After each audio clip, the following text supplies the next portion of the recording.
Jadi sebelum sukma diturunkan ke bumi, niscaya ada perjanjian dan ada kesaksian. Jadi topiknya ini adalah perjanjian dan kesaksian para sukma sejagat raya dari Adam sampai sekarang, ya. Sekali lagi, perjanjian dan persaksian seluruh sukma sejagat raya dari A sampai Z nantinya tentu ada perjanjian dan persaksian antar sukma yang disaksikan jagat seisine. Benua dalam kolom sukma sejagat raya ini niscaya hanya terbagi menjadi 3 wilayah di Timur Tengah, lalu wilayah Cina Landa dan wilayah Nusantara. Tapi uluk salam yo atur bagyo wis Hong wilahing jati nuhuni hajat-hajati leluhur Nusantara tapi uluk salam mulia. Kali ini saya akan ngudari kawruh. Kawruh itu ya karsaning weruh, karsaning wawuh. Kalau guru saya mengatakan itu kawruh itu manusia mesti ngawruh kono. Ngawruh kono dununge ngagesang ing telenging jiwa ragane.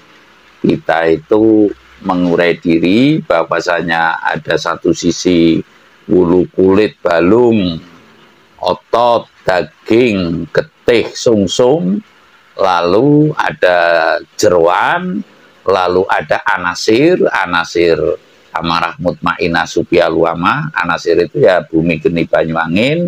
Lah, yang satu itu adalah sukma. Nah, sukma yang termaksud adalah ruh.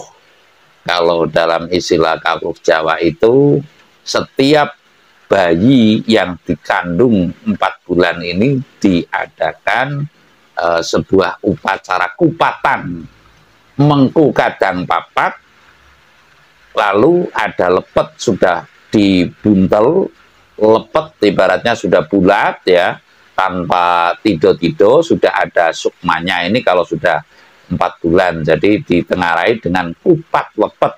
Kupat itu mengku kadang papat, mengku kalepatan, mohon ampunan atas kelepatan itu ya kesalahan, lalu lepet itu ya kebulatan tekad. Lah, saya akan mengatakan bahwasanya kebulatan tekad. Nah, kebulatan tekad yang termaksud dalam Jawa kata guru saya ini, sekali lagi saya mengurai kawruh.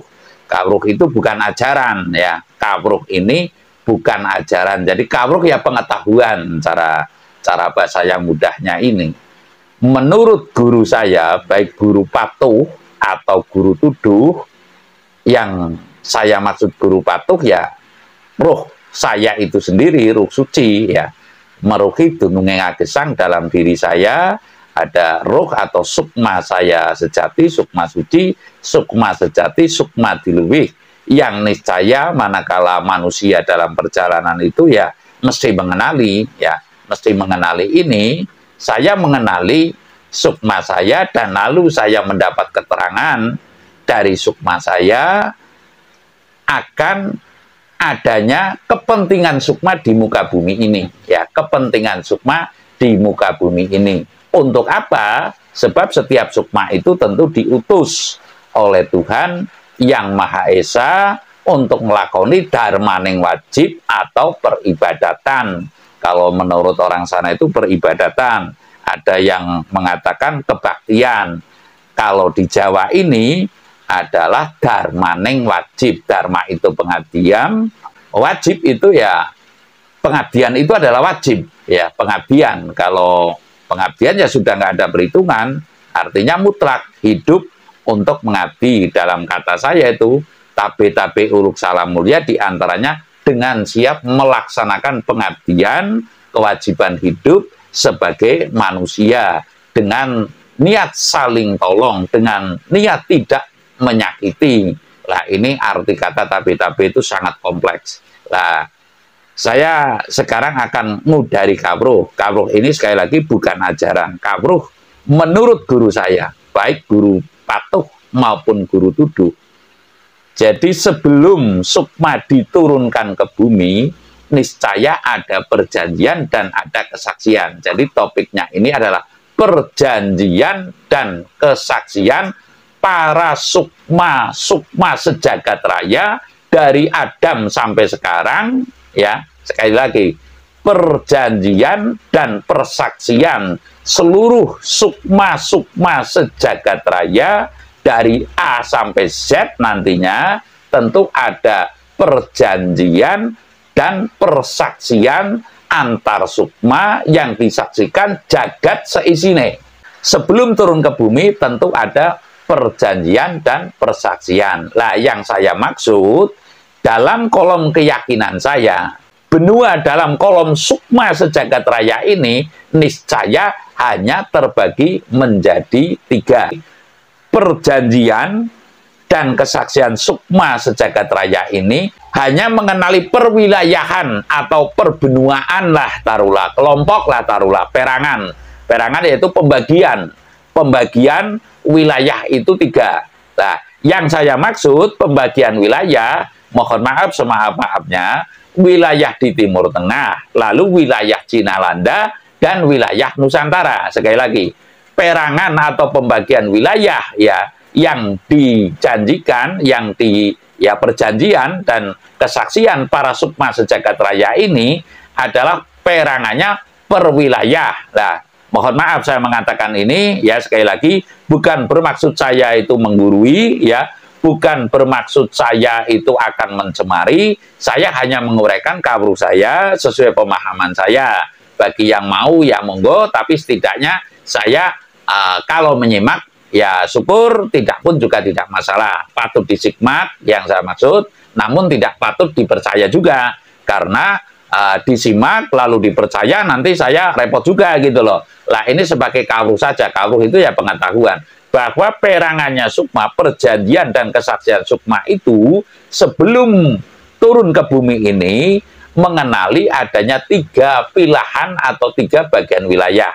Yang saya maksud, wilayah Timur Tengah sana, manakala ada sukma yang turun di sana terlahirkan, berarti ya perjanjian di atas langit adalah menganut paham, mohon maaf, kalau yang turunnya di wilayah Timur Tengah sana, berarti pemahamannya atau sudah berjanji akan melakoni sumber pengetahuan agama. Ya, jadi Timur Tengah sana, sukma-sukma ini berarti telah janji dari atas langit akan memahami sumber pengetahuan agama. Saya tidak akan membedakan. Artinya tidak akan mengajak apa bedanya agama, lebih ampuh mana, lebih tinggi mana, lebih baik mana. Saya nggak akan cerita itu. Namun saya menguraikan kawruh. Jadi saya mohon jangan sampai ada sebuah ketersinggungan atau kepekaan, ini hanya kawruh saya. Jadi sekali lagi saya mengatakan bahwa kalau sukma yang turun di Timur Tengah sana berarti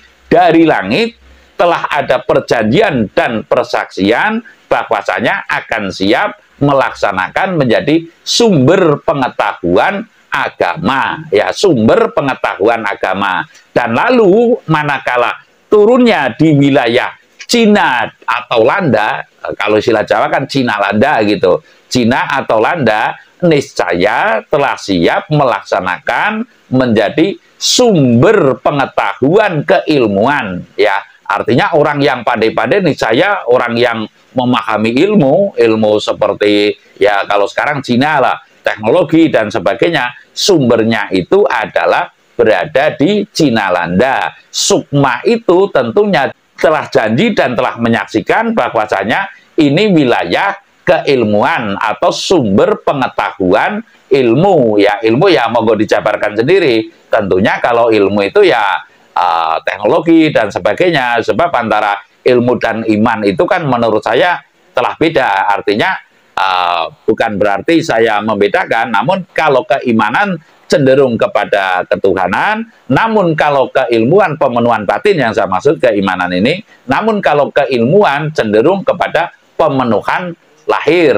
Lah kalau keimanan cenderung kepada pemenuhan batin. Lah ini perlu menurut saya ada perangan. Namun saya bukan profesor, saya bukan dokter, tentu saya tidak bisa memberikan referensi ya. Namun ini adalah saya ngudari kawruh. Dan lalu manakala sukma yang turun di Nusantara ini, di wilayah ya Nusantara atau ya khususnya Nusantara, dan Nusantaranya mana terkhusus di Jawa, ini adalah sumber pengetahuan kasampurnan. Jadi sekali lagi saya mengatakan bahwasanya manakala saya itu mengatakan yang demikian adalah bukan akan membedakan, namun patut disimak dan patut diamati bahwasanya kalau pemahaman sumber pengetahuan agama tentunya adalah sukma yang turun di Timur Tengah sana. Lalu manakala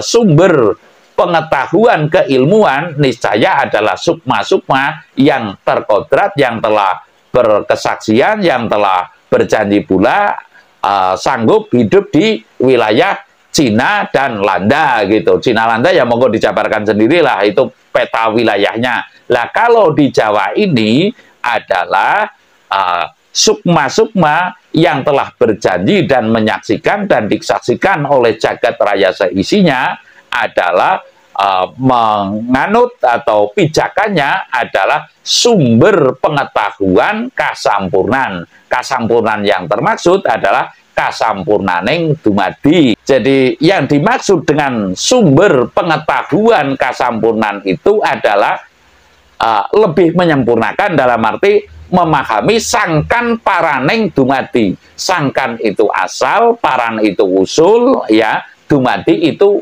urip. Asal usuling ngurip yang dulunya tidak ada itu di alam mana, lalu sekarang di alam mana, dan kelak akan kemana. Jadi saya tidak berarti membedakan antara A dan Z lah. Semua itu tentu dibekali oleh kadar yang tertentu pula oleh Tuhan Yang Maha Esa. Lalu yang saya ceritakan di sini adalah sebelum turun ke bumi, niscaya ada perjanjian dan kesaksian para sukma antar tiga wilayah ini. Waktu kita di alam langit tentunya telah ada perjanjian dan kesaksian bahwa kalau turunnya di Jawa, di Nusantara ini, niscaya adalah sumber pengetahuan kasampurnan. Ya, kasampurnan adalah sangkan paraning dumadi. Lah, manakala di Timur Tengah sana cenderung adalah sumber pengetahuan agama. Lalu kalau di Cina Landa tentunya pemahamannya adalah pengetahuan keilmuan. Ini saya menceritakan hanya sebagai ya kawruh saja, ya patut disimak, namun juga tidak harus dipercaya. Namun setidaknya kita mengamati bahwasanya kawruh saya ini apakah pas apa tidak, ya monggo tergantung kepada kita mencernanya. Namun sekali lagi saya mengatakan jadi perjanjian dan kesaksian para sukma waktu di langit sana, ya waktu di langit sana ada tiga perangan, yaitu perangan wilayah Nusantara, wilayah Timur Tengah, dan wilayah Cina Landa. Nah, jadi kita niscaya manakala di bumi Nusantara ini, ya pengetahuannya adalah pengetahuan, sumber pengetahuan kasampurnan. Kalau di Cina adalah sumber pengetahuan keilmuan, kalau di Saudi Arabia, ya wilayah Timur Tengah sana adalah sumber pengetahuan keagamaan. Ya, kita mesti menempati pada posisi masing-masing. Niscaya dengan demikian kita akan kehidupan selaras dan saling membutuhkan. Saya rasa demikian. Terima kasih.